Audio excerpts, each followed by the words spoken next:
We are live streaming, and hello, everybody.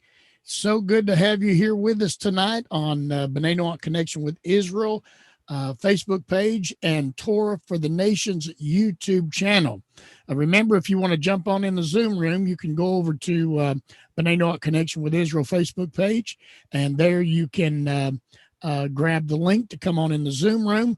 Also, we've got Thomas. He's watching the YouTube channel. If you need to figure out how to get in, maybe Thomas can help you there. Amuela's on the Facebook page. She's kind of watching that for us.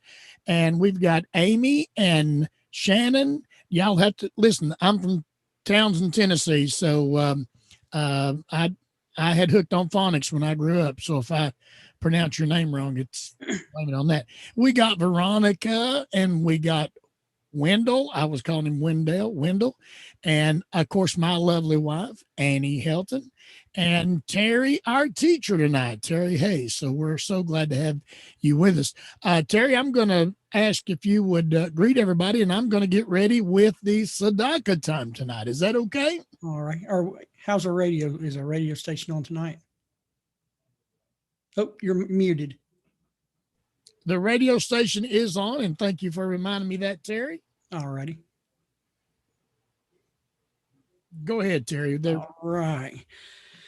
Greetings, everyone. Hope you've had a good week. Scotty and I have had an interesting week so far at our jobs. To say nonetheless, it's been a hectic few days. But hope everyone's doing well. I want to thank everyone that's joined us in by the Torah for the Nations YouTube channel, the B'nai Noach Connection with Israel Facebook page, and Power Faith radio station. I want to welcome everyone here. Just wanted to make a little announcement here. I thought about this morning. I know it's a little ahead of time, but in 2 weeks, not next Wednesday, but the next Wednesday, we won't be having class. Scotty and I will be, and some of us here, Veronica and Thomas and us, we're going to be at a retreat up in Pigeon Forge, Tennessee. Had to get together, and Scotty and I've got a few responsibilities that we're doing there and everything. So I just want to let everybody know, jot that down in your notes. Yes, have your pens and your paper ready to take some notes tonight. Got some good stuff we're going to cover. And just 7:21, we will not be having class unless, Scotty, you don't think we can do it from the retreat, do you? I think we're going to be busy, and that we're going to probably about this time of night going to be having to go to the airport and pick up some people. I forgot I was unmuted and I was worrying with other things. I don't know if you heard an echo during that time, but yeah, we'll probably be so busy during that time. I don't know. We may jump on one of them and just do a live hello, how y'all doing, and go from there. Scotty, I was thinking you're going to be doing some filming and picture taking, aren't you, for the retreat? Yeah. Maybe we can take maybe about a half a dozen pictures or so when we come back together on that next Wednesday, and maybe let you screen share some pictures from the retreat. That'll be those awesome. On the radio station. If you want to look at them, just go. You'll be able to go to the Torah for the Nations YouTube channel and watch the class that night and see the pictures and stuff. I was thinking about that today. We might be able to share some pictures of the retreat with everyone. And so, how are you about ready for the Tzedakah? I am. All righty. Okay. I want to show everybody our new Tzedakah box tonight. Oh, wow.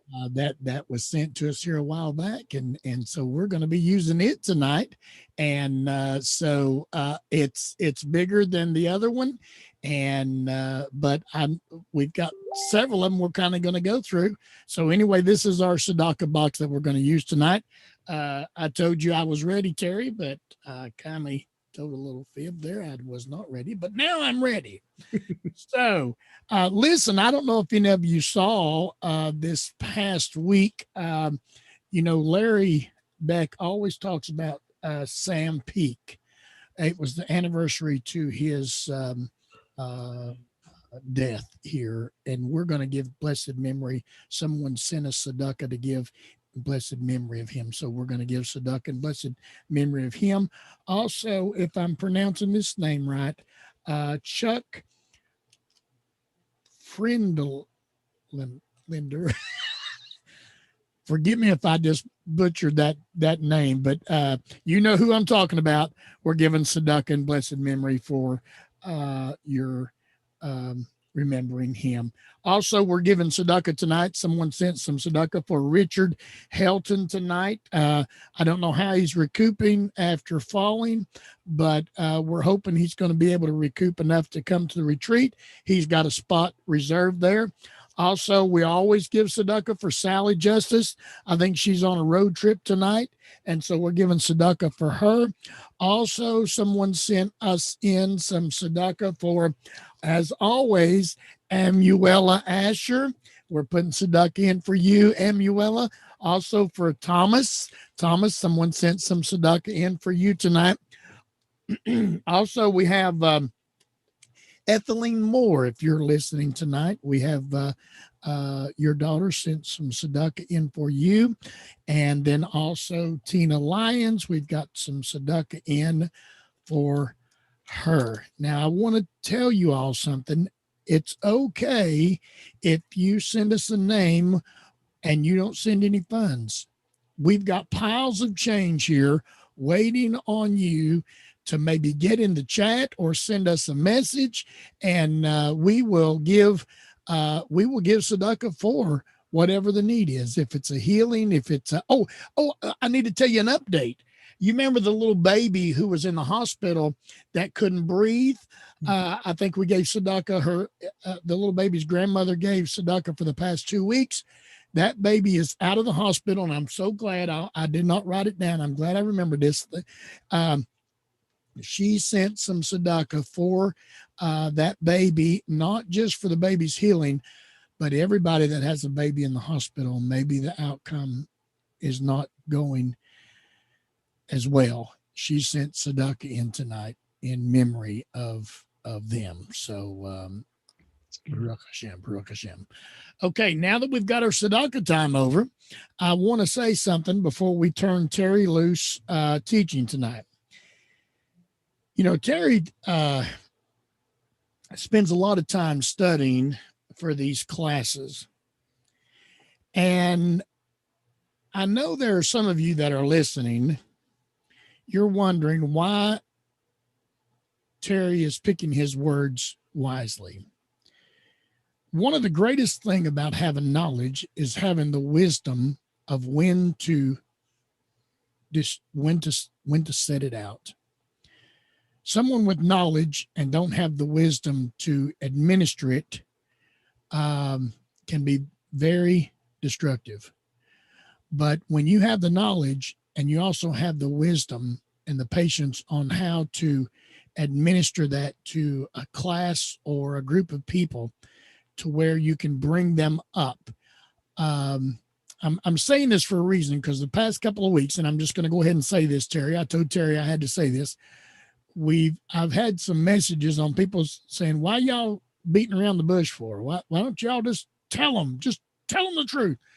Well, listen, it's a great wisdom. Now, Terry, I know you're going to be able to add something to this. I'm probably picking my words a little too wisely here too, but Terry's doing a great job.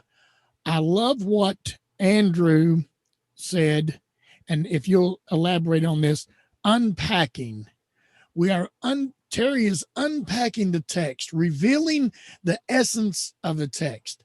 Terry talked about a class here some time back about getting a magnifying glass and looking at a leaf. And if you look at it with your natural eye, you're just going to see the color and the curvature, and you might see some of the veins.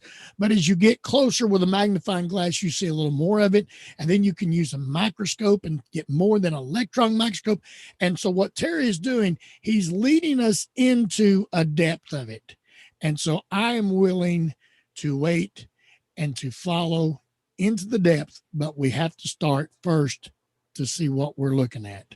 So Terry, having said that, I'm going to turn it over to you. All righty.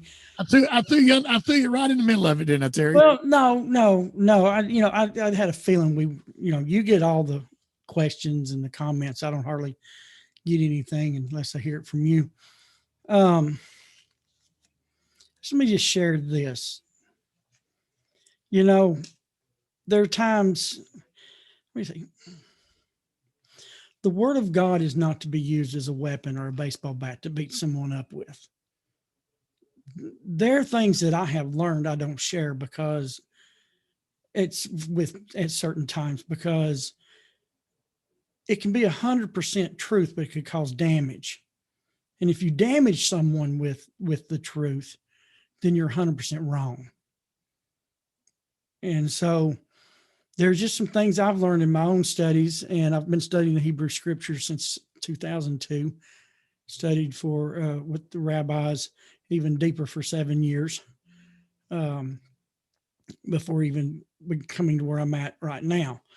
And there's things that I learned, and it's some cool stuff, but it does. And I'm not saying I'm wise in any way, but it just, I try to be careful because I've been on the path with God. And if those that had been on the path further down than where I was at had just thrown it on me, it may have knocked me off the path.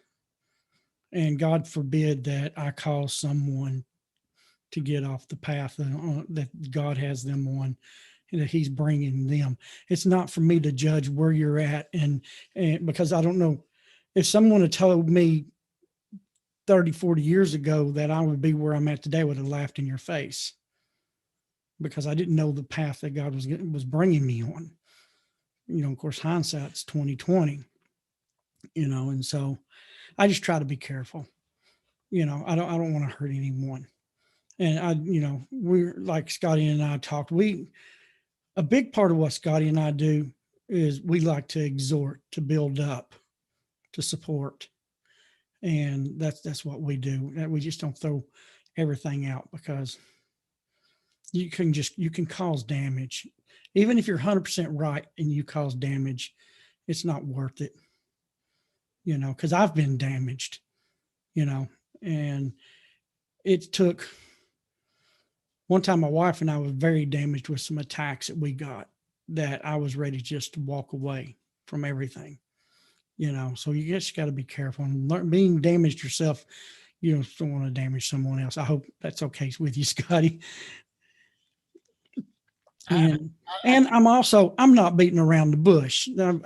This last week in my studies and ponderings of things, I feel like I've learned more about myself and what's going on, even with how I'm sharing things, is for a particular reason.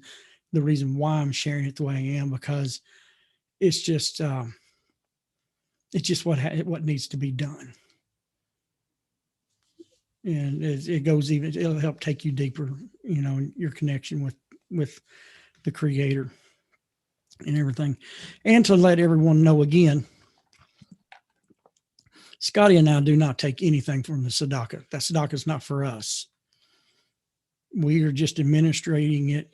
The last couple of months, there have been people we have come that the Creator's directed us to that was in time of need, and that's where it went. One of them was a COVID survivor who lost a third of each of his lungs with COVID pneumonia. And we helped them out a little bit.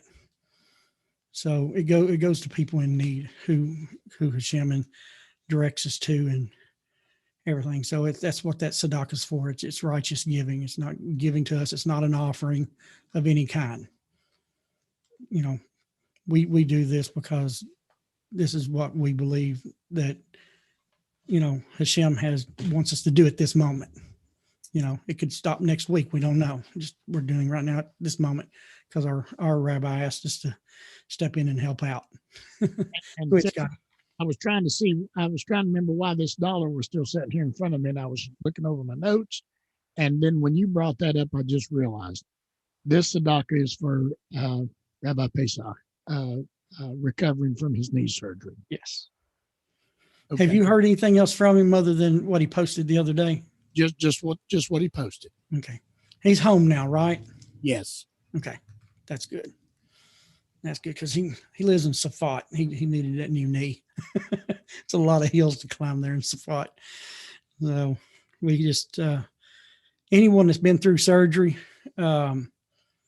we just hope that God brings, recovery for you speedily and everything. Hey, Frank, how you doing? Okay, we'll go ahead and get started. Anything else, Scotty, before I get started? No, you just tell me when you want me to start the screen share. Okay. I'll try to remember. I've got my notes written down here, so we'll work on it there. Okay, we'll get started. Tonight we're going to continue with Psalms 145 and verse 14. I originally set out with my plans of going through 14, 15, 16 because they are connected, and a lot of the understanding behind the verses. There's just way too much. I'm probably going to, so I set out, 14, 15a. I'm going to probably do good to get through 14 and into barely into 15. But whatever we don't get done tonight, we'll continue next week, because there's some stuff that's there that I want to share, and I don't want to give too much to overwhelm. So have your pens and your papers to write down, some notes, some passages. Scotty, if somebody pokes in and asks for me to repeat something, let me know. I've got some really interesting stuff I'm going to be reading this evening. And so,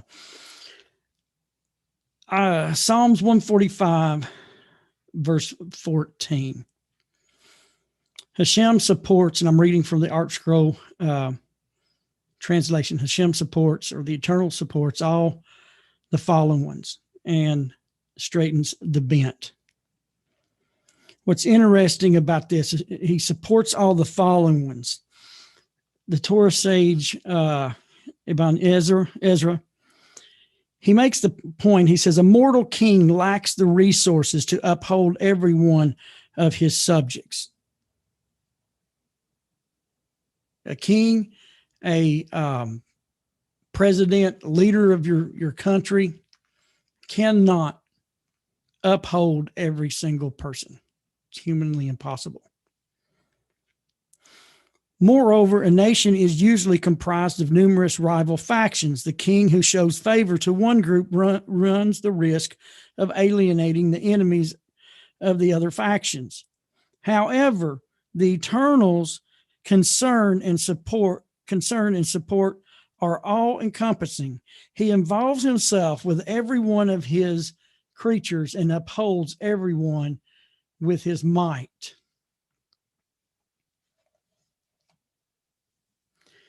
He straightens the bent. I'm looking over at my notes. I wrote a lot of notes, so I'm going to make sure I cover everything that I've studied this week. So he straightens all of the bent. This does not mean that the Eternal raises all poor men to a position of wealth, for this is simply not the truth. Rather, when it says he straightens all the bent, it says, rather, this means generously he makes it possible for all downtrodden men to find the faith and the courage necessary to survive their difficult circumstance. Even when demoralizing, bitter poverty threatens to break a man's spirit, God will infuse the pauper with a sense of self-esteem so that he may face the world with dignity.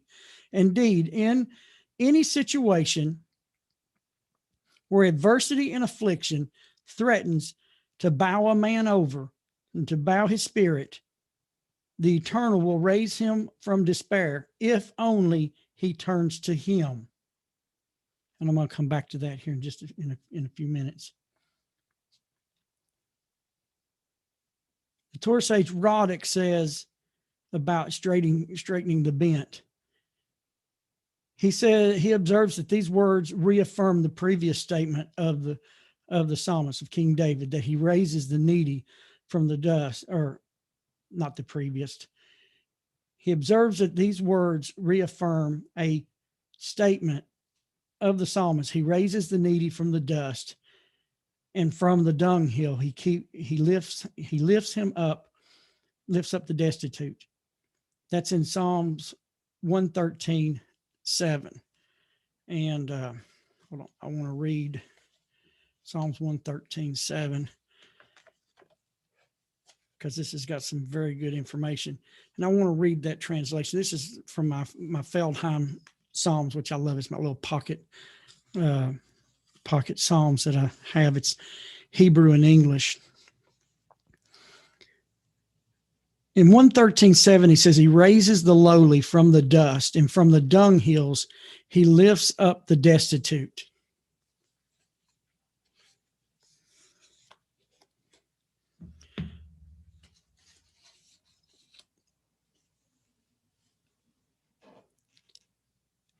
From the dunghill, he lifts up the destitute. It says that the poverty of the needy is even greater than the pauper, than the poor man. Because the needy, in need of everything, is in need of everything. Therefore, he, the eternal, he scourges, he goes and he looks through the dung heap in order to take anything that he can salvage. God will lift this wretched soul too, if he only put his life into the hands of God.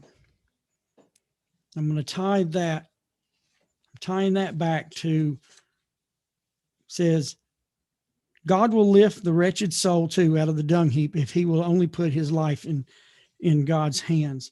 And also over here, where Roddick says that the eternal will raise a man from despair if only he turns to him. I'm gonna come back to those two statements by the Torah sage and ask some questions about that.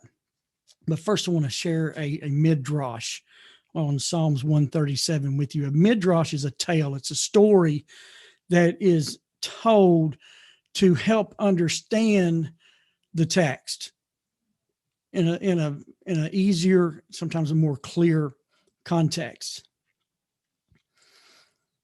This tale that is told here on Psalms 113, verse 7, is by Rav Eliezer Nachman Poo in Midrash Bechiddush. It goes on, he says, it illustrates this verse in the following way. When Sultan, like Scott, excuse my pronunciation of these words because I'm from Tennessee here. When Sultan Suleiman ruled over Israel in the 16th century, he sought the remnants of the Holy Temple, which had long since vanished. The excavator charged with this task looked all over the holy city without success, until one day he noticed an old lady carrying a basket of dung and putrid refuse,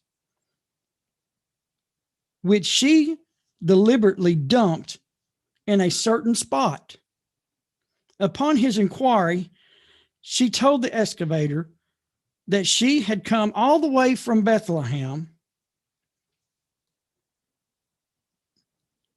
She'd come all the way from Bethlehem.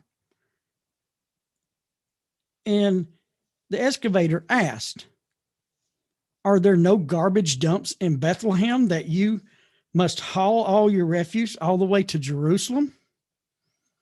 The old woman replied, "Our priest claims that this spot is where the temple of the Jews once stood, and that whoever shows contempt for it, covers it with an additional waste, earns a tremendous merit." The excavator relayed this information to the Sultan, who then scattered thousands of coins throughout the area. Afterwards, the Sultan invited the populace of the city to dig there and to search for these precious coins. While sifting through the waste to find the coins, the people cleared away tons of refuse until the western wall and the remnants of the holy temple were revealed. The Sultan had the area thoroughly cleared. He sprinkled fragrant rose water over the area to destroy the foul stench of the refuse. This is the symbolism of the verse. Because our holiest place became a dunghill, it was in desperate need of salvation. Therefore, God caused it to be discovered and cleansed its filth and its shame. This is the teaching of what this means when he says that he raises the needy from the dust, from the dunghill, he lifts the destitute. The Creator will search through the dung and raise up those that are needy, those that turn to him. As it says here, those wretched souls who will only put his life into God's hands. Again, over in 145, the Torah scholar says in 145:14,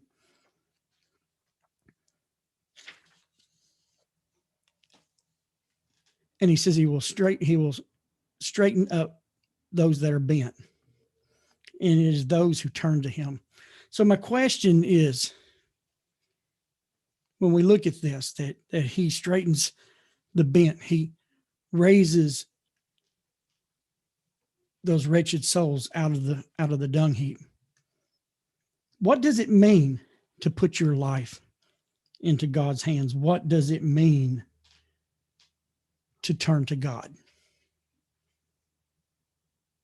We hear that all the time. If you turn to God, if you put your needs into his hands, what does that mean? Have you ever thought about that? I mean, it's just can it be just a statement, a platitude?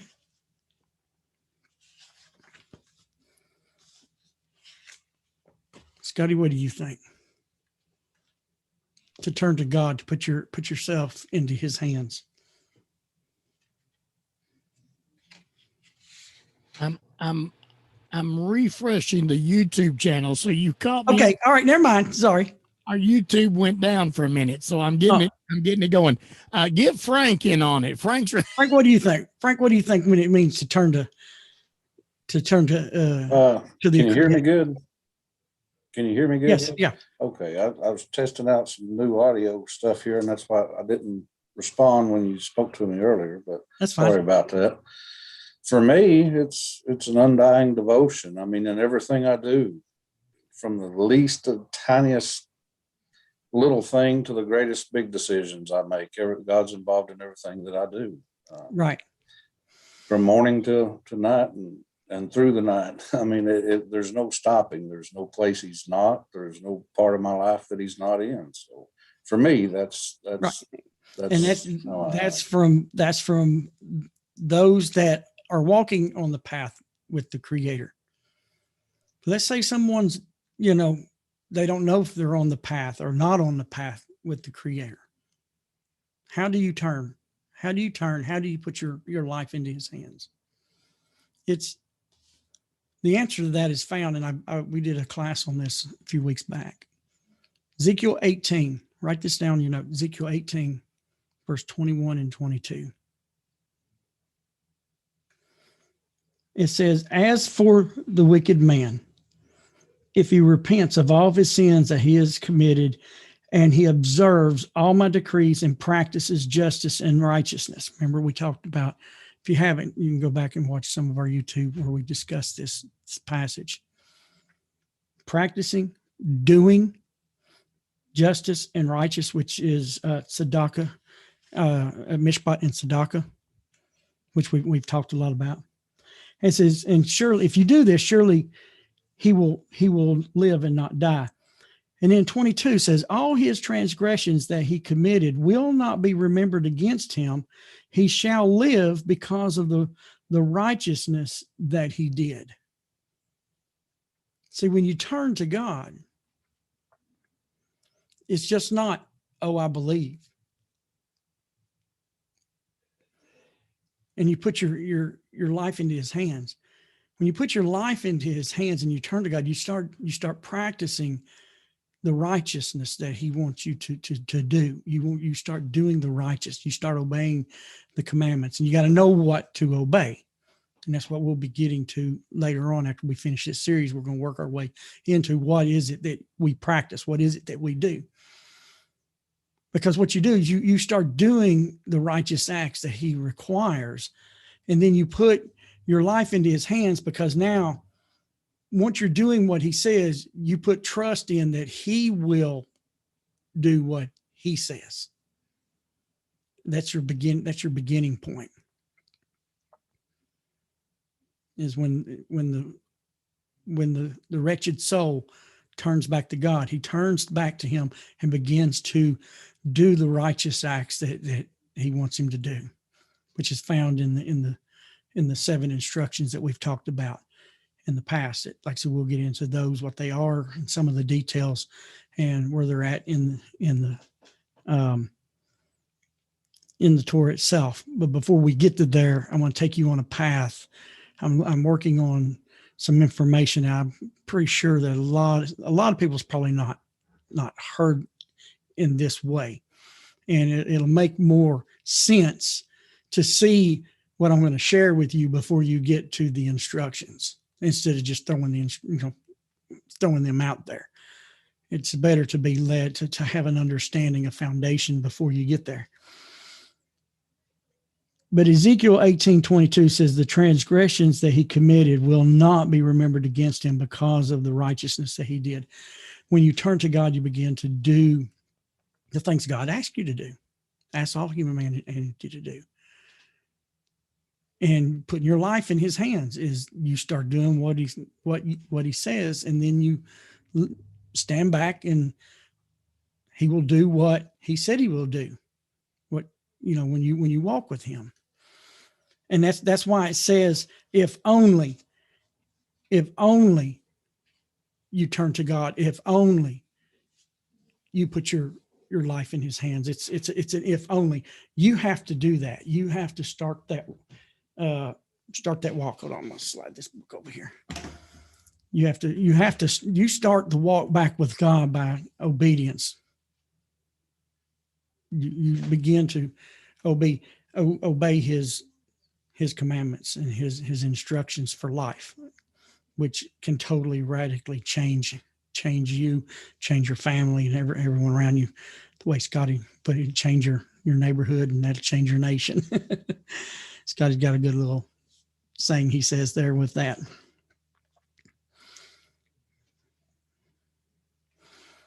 Anything I need to cover, Scotty, before I go on to 15? Any questions? Well, I'm going to give you a scenario. Let's say there is someone, and I've met people like this. I talk to a lot of people. I've met people like this. Religion has turned them off, and so the minute religion has turned them off, they figure there is no God, because that religion was their God. I'm picking my words wisely here. You can decipher for me. But as they walked, clearing their head of religious views, the Creator made himself known to them, and they repented and started walking a walk they didn't even know it was there. They were just trying to do the best they could. Right. Go ahead, Terry. I mean, I know we use a lot of these terms that's related to religious things, but when we get into this, if you'll hang with me, just hang with me when we get through the Psalms and we start this this next study, you're going to be relieved to know that your walk with God is not a religion. And I'm going to share what that means when I get into this, and you're going to see this and how I'm going to reveal to you That's just the only way I know how to put this. I'm going to reveal to you what the original plan for man really was and how he was to relate with God. And it ties to these 7 instructions, but it doesn't tie with the creation of any religion, because the Creator didn't create a religion. Man created religion because they got away from the original path. So I've been studying, getting ready for that, and kind of looking forward to it. And I'm wanting to share some, but I kind of want to wait because I'm going to make sure I do it in a proper order. But just hang with me. I'm baiting you. Yeah, I guess that's the word. Yes, I'm baiting you. Please, when we get to that part of it. Let's go on to verse 15 if there's nothing else, Scotty, I need to cover before I go to the next one. No, that's good. Do you want me to do a share screen on this text you're reading? Just wait. I will be getting to one of them, but not just yet. Okay. I wrote kind of made me a mark here where I'd like you to pull up that first. The first one will be from Nehemiah. Okay. When we get to it. Verse 15. I'm reading from the Art Scroll. The eyes of all look to you with hope. And again, one of the other translations, and I really like this one. It's in several other English translations of the Hebrew. The eyes of all look to you expectantly. And that's really a better translation than the word hope. It's expectantly, because the Hebrew that I'm going to be getting into from Rabbi Hirsch and the way he digs into it lines up better with the English word expectantly better than the word hope. I mean, hope is a choice word to use there, but the better word is to look. The eyes of all look to you expectantly. The eyes of all of the creation look to the Creator expectantly. The Torah sage Ibn Ezra goes on to say, it says, the poor subjects of this mortal monarch have often been, says the poor subjects of a mortal monarch, of a world, an earthly king, have often been taxed to maintain their king. The Almighty, in contrast, supports all of his subjects. Every creature in the world depends upon God for its sustenance. And I think if you remember, if those of you with us, I shared the story of the leaf a while back, Rambam's story with his teaching his students, and how the Creator blew a leaf off and it floats around, and a leaf does not land arbitrarily. It's the Creator directs it where it needs to be. And he was showing the students how this was, because once this leaf just floated all over the place and finally found its resting place, a worm came out of the ground, began to eat, and it was time for the worm to eat. The Creator gave it its sustenance. It says, although no other creature has the intelligence to understand that its sustenance comes from God, man is capable of recognizing this universal dependence upon divine support. Osher goes on to explain, says that this verse illuminates the preceding verse, that the Creator supports all of the followings and straightens the bent, for many wretched beggars remain downtrodden and miserable. If God doesn't raise them and improve their lot, it is because they never truly turn to him and place their full confidence in him. Had they had done so, they undoubtedly would have been helped. Again, that ties in with what I was sharing with you a while ago. They never really turned. They never really took on the instructions from the Creator and believed the Creator, not just believed in the Creator, but believed in what he said and began to do what he says. You only turn when you start doing what he says. And we know this example is true because Noah, Genesis 6:9, says that he was a righteous and moral man and found grace in God's eyes. And we goes on several other times. The Creator tells us that Noah done everything that he was told to do. And therefore his doing what he was supposed to do brought him through the flood. And it also, his doing, and because of his doing, where it put him in a certain place with the Creator, it brought his family through, not just himself. So think about that. Just because you're walking with the Creator and maybe your family is not, doesn't mean that there's no help there for them. There's a lot of hope when we begin to really look at what happened with Noah and his family. Because Noah's the only one that the Creator had written down in his holy Torah that was righteous, moral person. Doesn't say that about the rest of the family. Not saying that they weren't, but it just doesn't say that. He could have brought Noah through and created him another family. He made the earth. He could have made Noah a wife out of the new earth after the flood, but he didn't, because he knew the turmoil that would have happened to Noah for having to know that his family perished. So there was grace and there was love on the fact that God brought Noah's family through with him. So it's just something to think about right there. So that's what happens when you turn back to God and you start doing what he tells us to do. It impacts more than just you. It'll impact more. You won't ever know who all it impacts, but the Creator knows.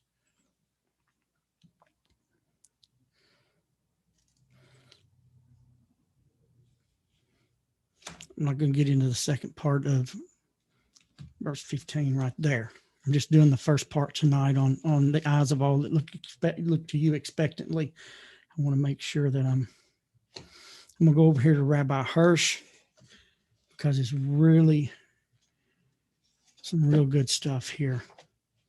I call it real good stuff. When I get into my studies, it's my steak dinner. Longhorns can't make a steak as good as this stuff. Oh, all right. Hold on, I didn't bookmark it right there. Let me go back to it here.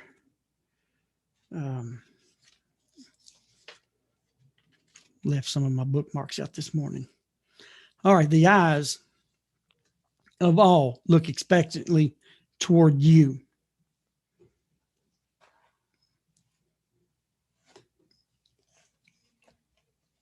Now, Frank might be better, and Scotty might be a little better at the Hebrew on this. I used to read it every day, but I've gotten away from it. So it's the Hebrew word here, expectantly, comes from the word shabar. Now, he goes in, Rabbi Hirsch takes about 6 or 7 other Hebrew words around the Hebrew word that's translated expectantly. Some of them are the shabar and how it's used grammatically within sentences, other places within the Hebrew scriptures. And he also looks at other words that are connected to it, that they're a different word, but they mean the same thing. But it's how they're used. He brings all this together. And I'm saying that because I'm not going to go through all of these different Hebrew words, because it's quite a bit here. But what I want to share with you is, like, in one of the uses of the word shabar, it says, in that particular form and how it is used in the Hebrew, it denotes the examination of a situation or a subject at hand. Scott, you're going to go ahead and pull up Nehemiah.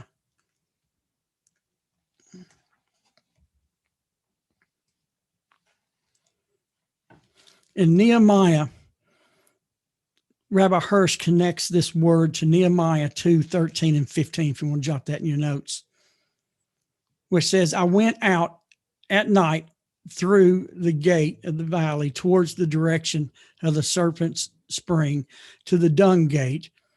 And there's that word dung, seems to be coming up quite a bit tonight. I contemplated the walls of Jerusalem, which had been breached and its gates consumed by fire.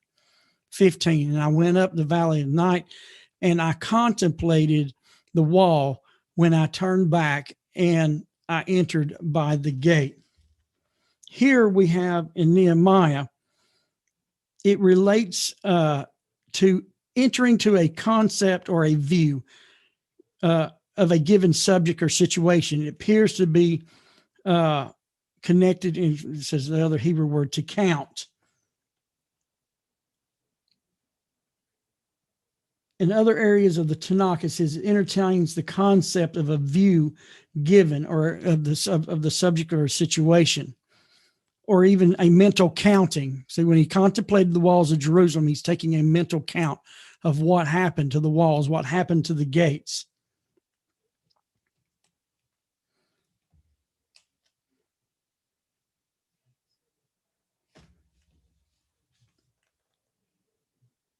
Go ahead and pull up Esther 9:1.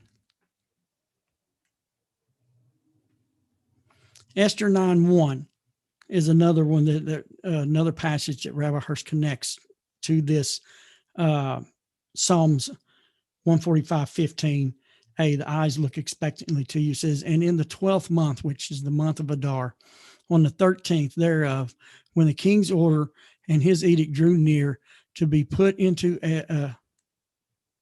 hold on, I gotta move pictures. Or there we go.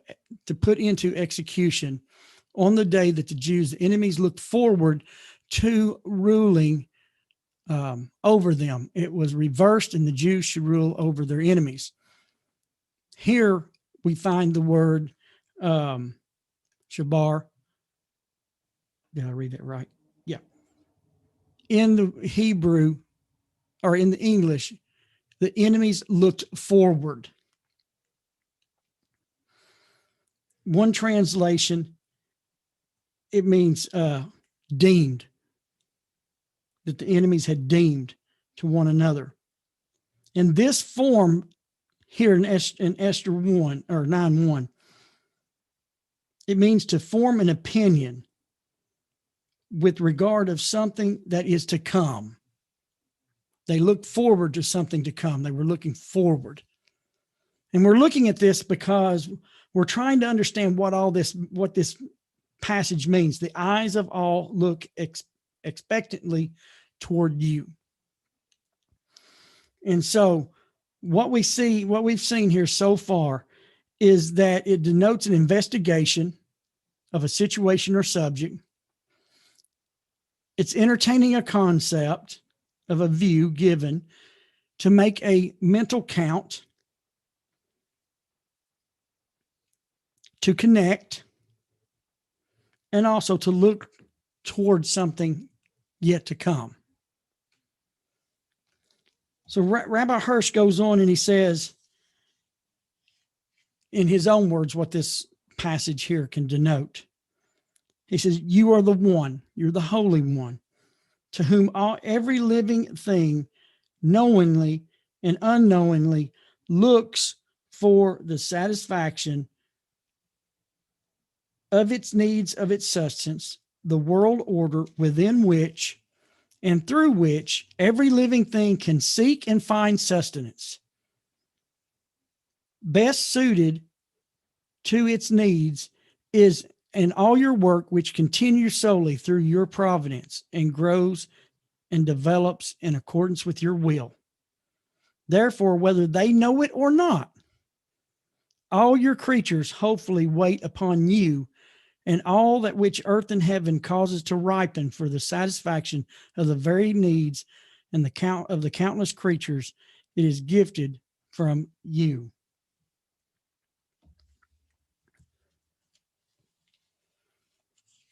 So what we've got here in 14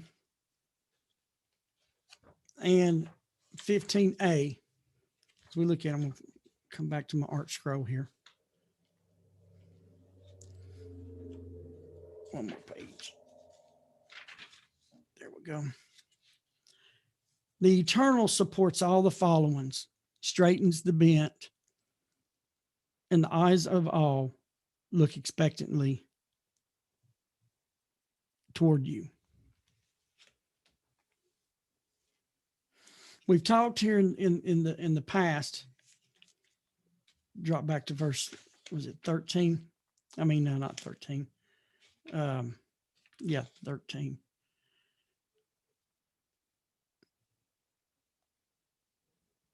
Your kingdom is a kingdom spanning all eternities, and your dominion is throughout every generation. And as we've talked about in the past, from Adam on, he has been involved with humanity. He's never quit. He's never let up. There's no reason to create something new. He has a path before us always. And he's always straightened the bent. He's always lifted the fallen ones.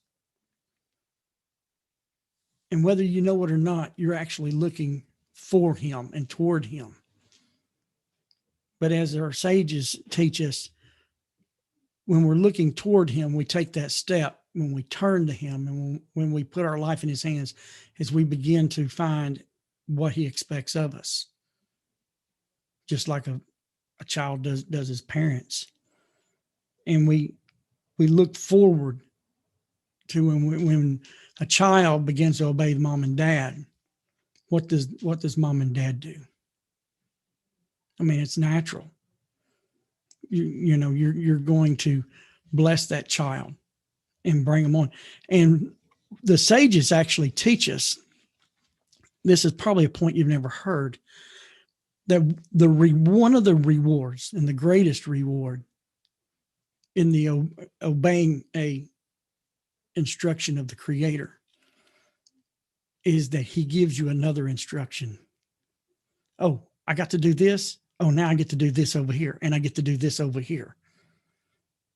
He expands our walk from one thing to the next. And part of the reward of the Creator is the opportunity. Once you've become found faithful in this spot over here, he will expand it to this other place and give you the opportunity. And so some might say, well, what kind of opportunity is getting to do another instruction?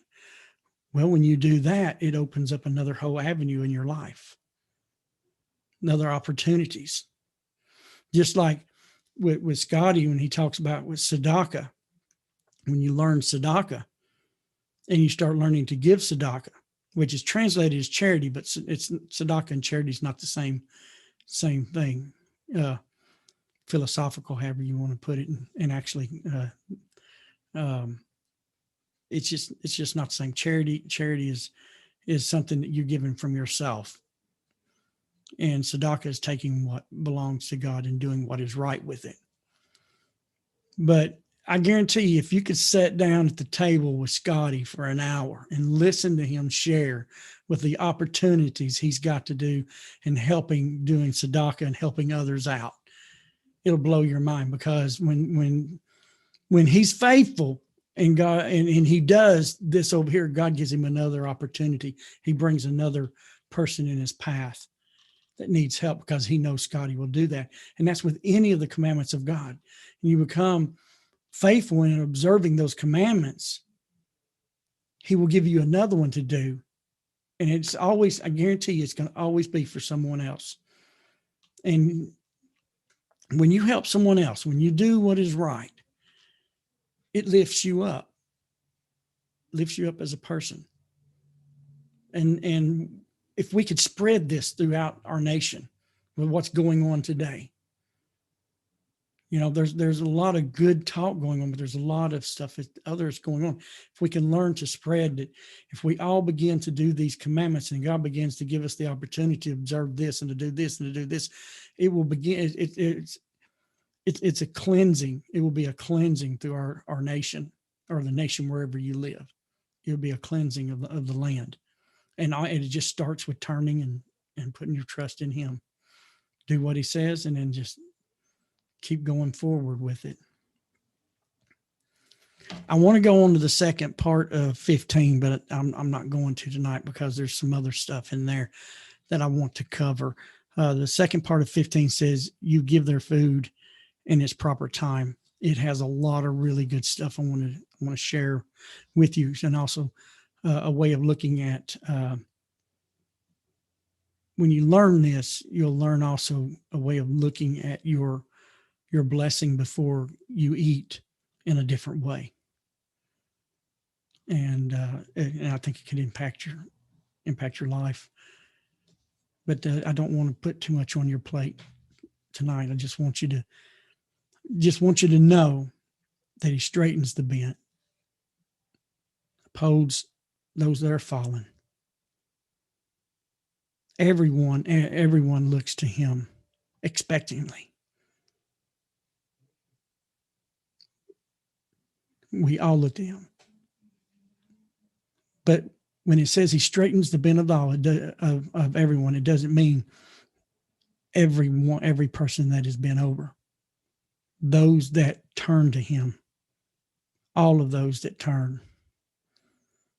He doesn't cut those off. Don't get me wrong on that either, because people that are in a bad place, or maybe in a place that's not where you think is right, doesn't mean that the Creator's not working behind the scenes on that person, because we all wouldn't be where we're at today, some of us, if he had given up on us. No, he still takes care of all of his creatures.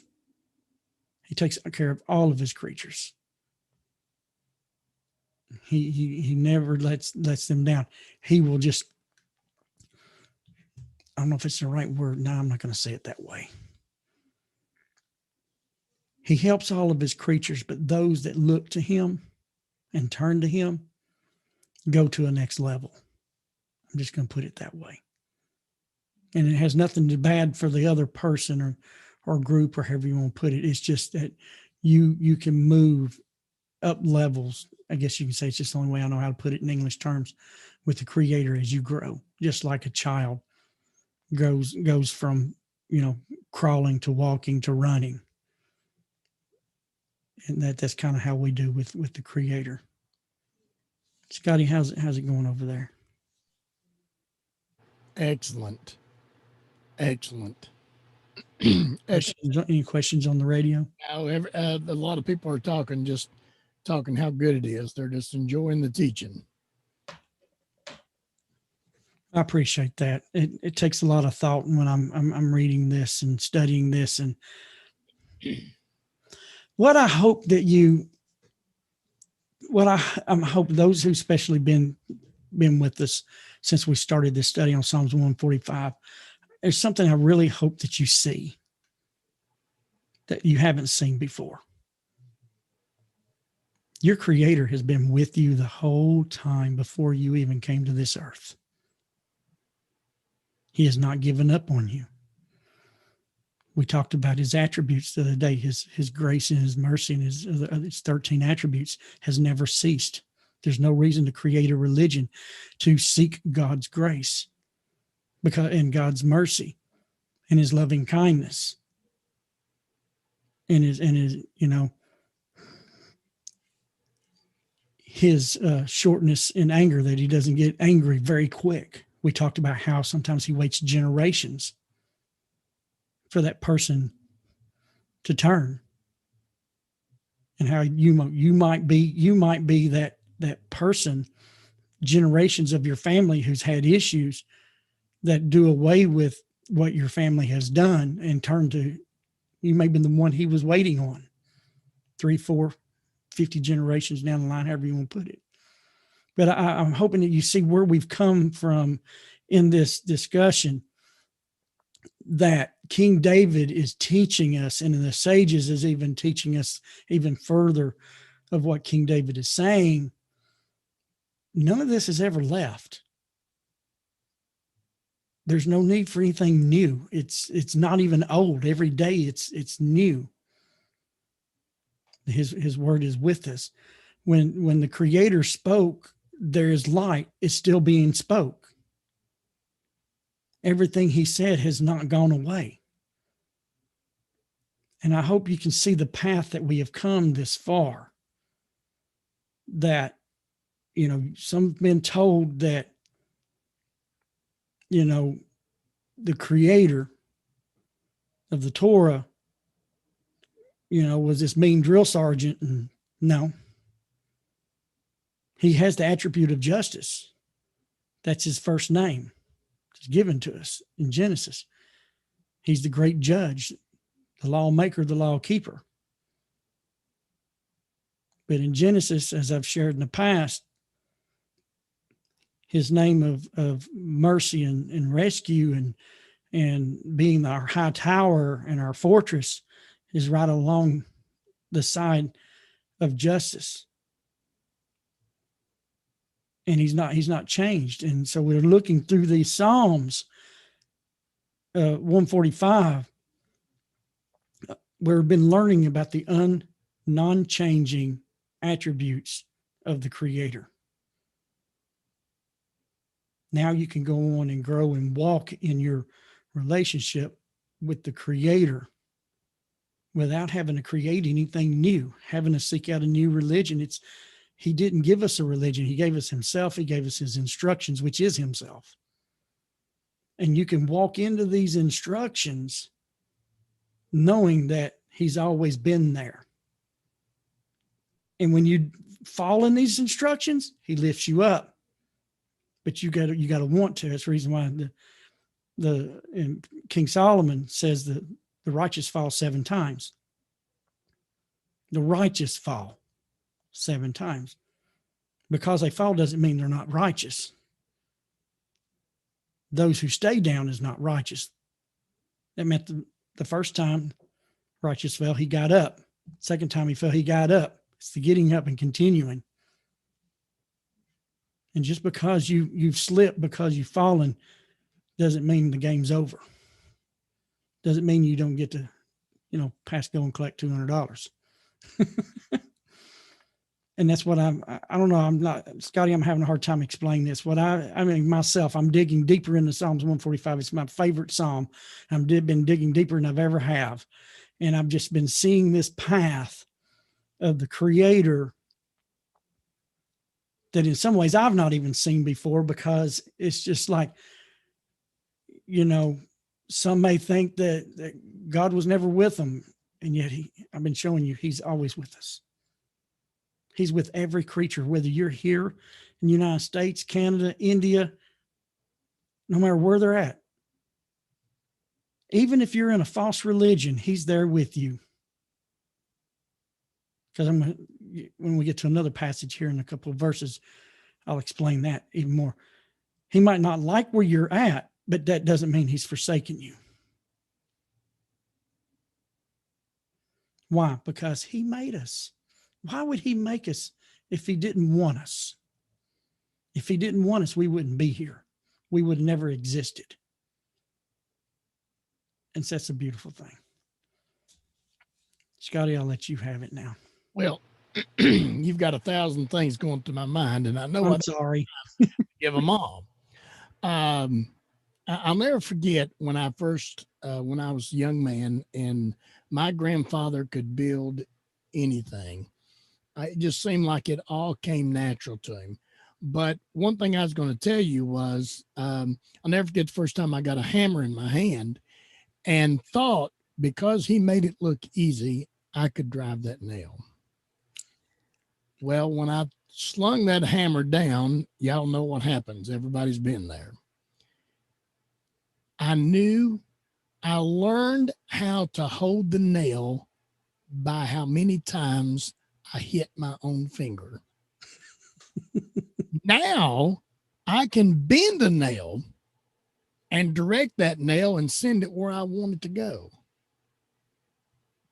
But if I never made those mistakes, I'm not saying mistakes are good, but I'm saying I took that mistake and I learned from it on the proper way.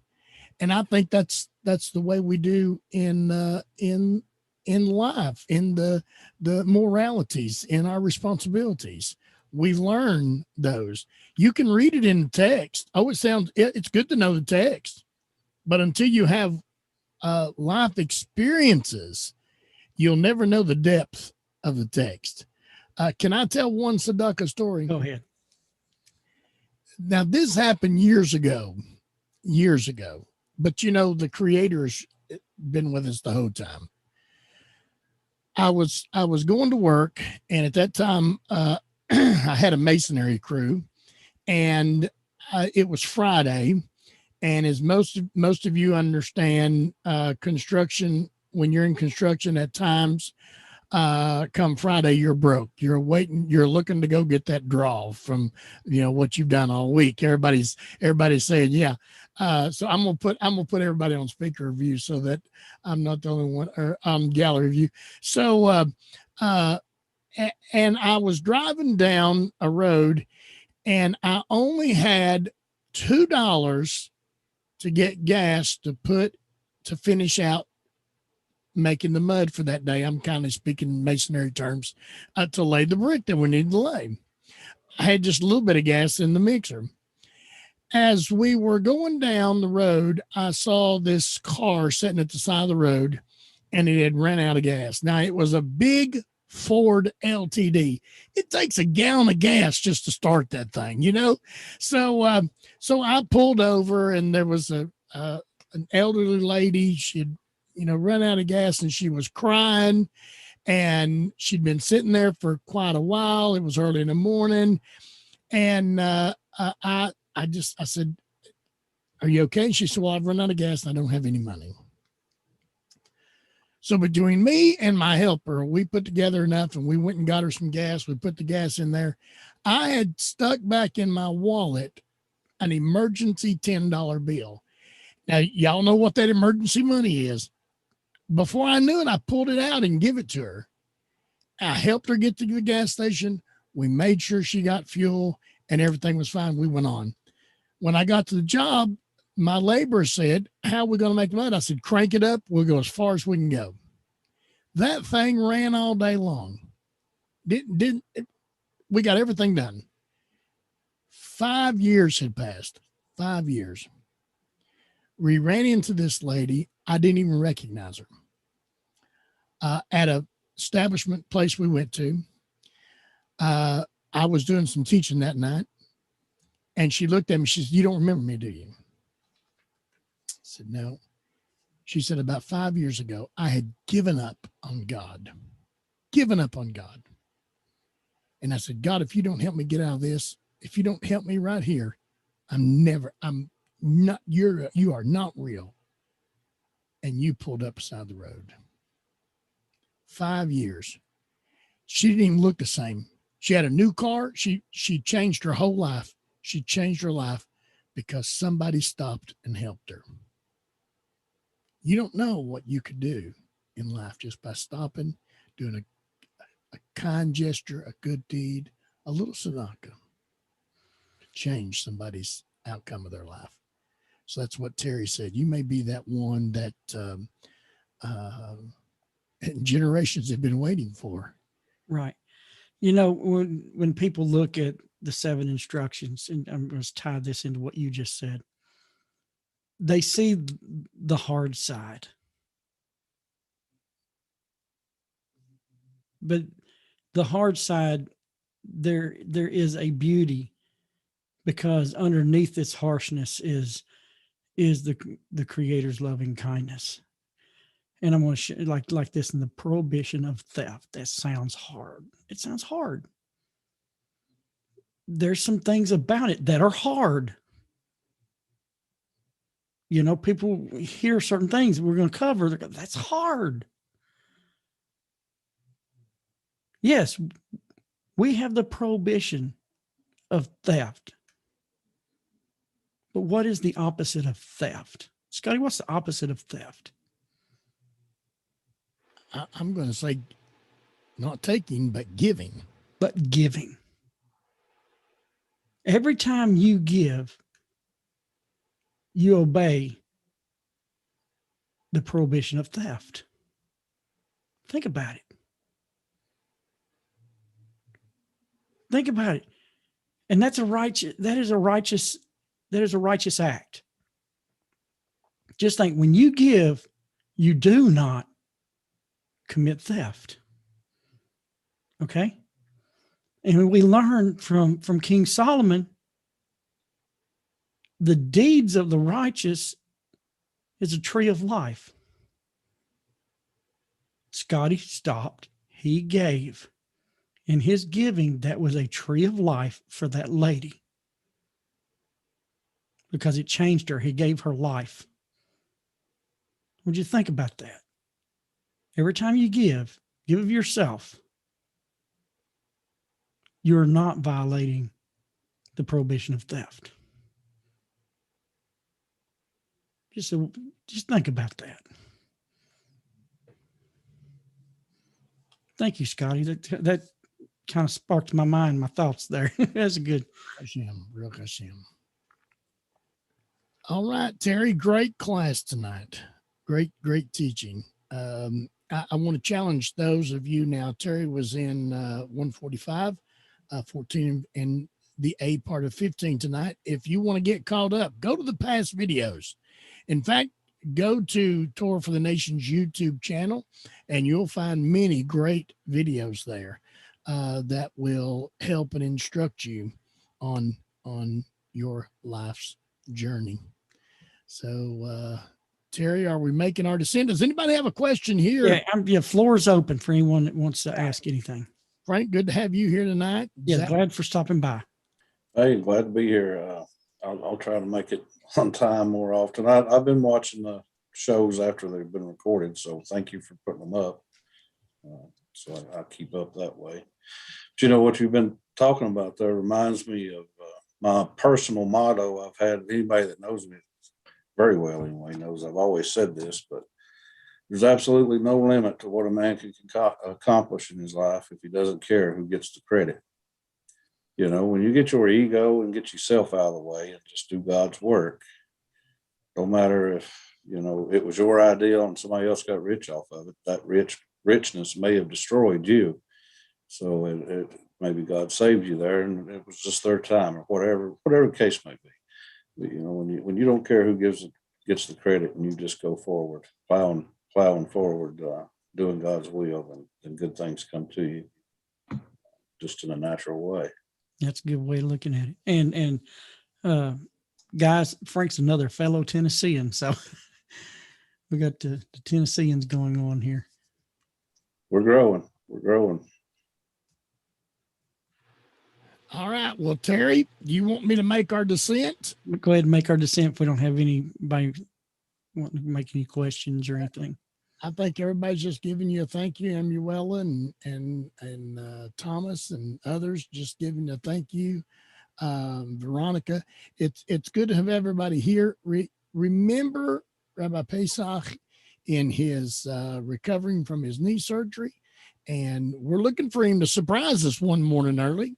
And you know, it's morning there when we start here at 8 o'clock. What is it, about 3? It's about 3 o'clock there in Israel. About 3 a.m. 3 a.m. Yeah. Yeah. So remember that. And also, let's see, I can't remember Richard in his recovery from his fall. He broke his hip. He broke something in his fall.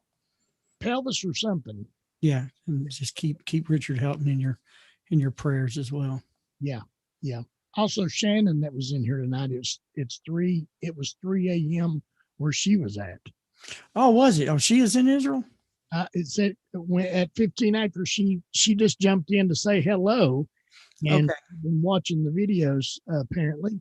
And she mentioned Texas, so I thought she was in Texas. Yeah, it's she must be in Israel because it's 3 a.m. there too. So yeah, it was so good to have everybody tonight, and it's good to see Zakia come in tonight. She's Peru. Rabbi Pesach knows about all these places. When people come in, he knows exactly where they're at, and he can just just bring it right out where they're at. It's good to have them. So how many we got logged into the radio tonight?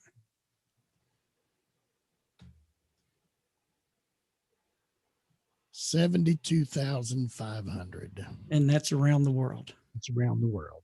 It's around the world. Let me just name off a couple of these places here. We've got some people listening from Hawaii. The world's Aloha. the world's turning as I go here, so I'm watching Arab immigrants.